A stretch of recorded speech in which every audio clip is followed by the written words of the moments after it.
Le saviez-vous qu'il n'y a pas que les manipulations de Palpatine qui a fait passer Anakin du côté obscur?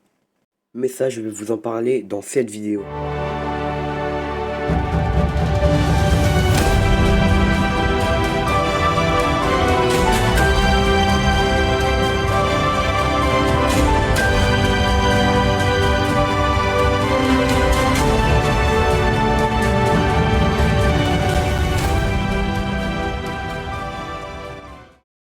Comme je l'ai dit dans l'intro, Anakin n'est pas passé du côté obscur uniquement dû aux manipulations de Palpatine, mais que c'est aussi en partie à cause d'une maladie mentale. Ouais, je sais, c'est choquant.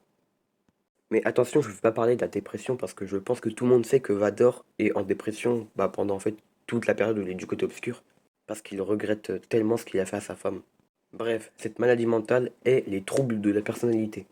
Les troubles de la personnalité, c'est une maladie très rare qui touche 2% des adultes. Et généralement, les enfants attrapent ça à la naissance. Sauf qu'Anakin ne l'a pas attrapé à la naissance. Il l'a attrapé dans l'épisode 2, au moment où sa mère décède. Et vous voyez bien que là, il change totalement de comportement et là, il terrasse les Tusken. Et je pense que vous l'avez deviné, il a du mal à contrôler sa colère.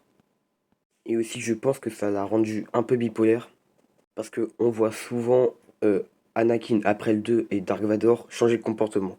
Et franchement, tout s'explique parce que dès qu'on voit Dark Vador ou Anakin se mettre en colère, il est toujours dans l'excès, toujours dans l'abus.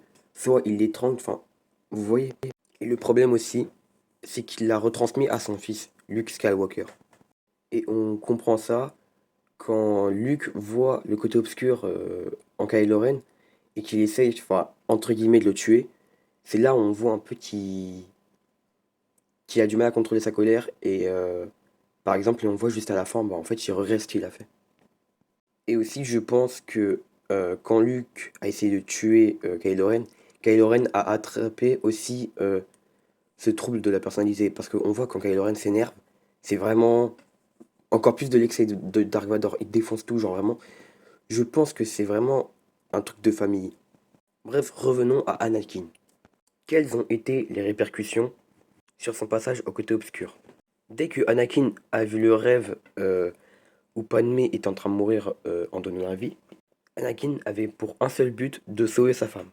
Ok, c'est mignon, il veut sauver sa femme, mais là, on voit encore une fois qu'il est dans l'excès et qu'en fait, c'est un simple rêve. Et que au final, c'est lui qui tue sa femme. Et c'est à cause de cet excès-là que Anakin a cru au mensonge de Palpatine. Et aussi le dernier truc qui peut l'expliquer, quand il a tué les jeunes Jedi. Ok, Palpatine lui a donné l'ordre, mais là, il les a pas juste tués, il les a terrassés. Comme les Tusken qu'il avait terrassés 3 ans auparavant. Tout ça dans un seul but, venger ou sauver quelqu'un qu'il aime. Dans le 2, il a vengé sa mère. Dans le 3, il voulait sauver sa femme. Et pourtant, les Padawan et les Tusken ont subi le même sort. Et d'ailleurs, Padmé et sa mère ont subi le même sort aussi. Voilà ce qu'a fait en partie Anakin tomber du côté obscur. N'empêche que c'est super triste parce que si Anakin avait tué sa mère, il ne serait sûrement pas passé du côté obscur.